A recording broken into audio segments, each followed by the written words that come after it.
संभाजीनगरात उमेदवारांना सत्ताधाऱ्यांकडून पैशांचं आमिष दाखवलं जातंय असं चंद्रकांत खैरे यांनी म्हटलेलं आहे। उमेदवारांना पैसे वाटून मॅनेज केलं जातंय असा आरोप खैरेंनी केलाय। पैसे वाटताना कोणी भेटलं तर त्याला तिथेच बदडून काढणार असल्याचं खैरे म्हणालेत। आत्तापासून पैसे देऊन मतही विकत घेतली जात असल्याचा आरोप खैरेंनी केला आहे।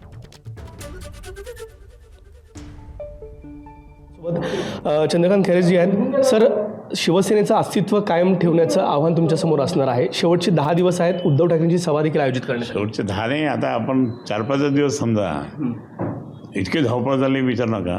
आज माझा मीनाताई ठाकरेंचा जन्मदिवस आहे, ममता दिन आहे आज, तोही कार्यक्रम चालू आहे। तिथे पदाधिकारी येतात, नमस्कार करून निघून लागले, कारण प्रत्येकाला जायचं, उमेदवारांना जायचं म्हणून आम्ही ते कार्यक्रम नेहमी करतो म्हणून इथे केला। आचारसंहितेमुळे आम्ही ह्या हॉलमध्ये गेलेला आहे। म्हणजे कार्यकर्ते पूर्णपणे त्या ठिकाणी रॅलीमध्ये, प्रचारामध्ये पूर्ण बिझी आहे। सगळ्यात जास्त आघाडी जर घेतली असेल तर आपण शिवसेना, उद्धव बाळासाहेब ठाकरे या गटानेच, या पक्षानेच त्या ठिकाणी आघाडी घेतलेली आहे। कारण प्रचंड बाकीचे सगळे ते मॅनेज करणार आहे, त्याला मॅनेज कर, त्याला मॅनेज कर, त्याला पैसे दे, त्याला पैसे दे, असा प्रकार भाजपने सुरू केलेला आहे।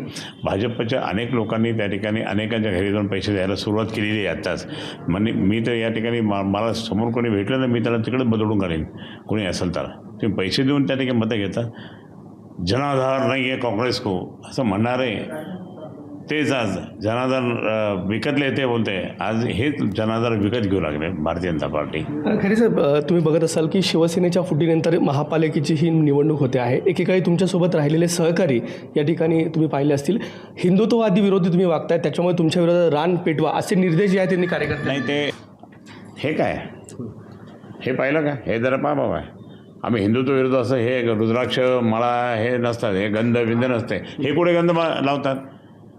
भाजपवाल्यांच्या हातात कोणाच्या दाखवून द्या होत्या, हे दाखवून द्या भाजपवाल्यांच्या हातात। ते असं म्हणायला हिंदुत्व तुम्ही संपवला।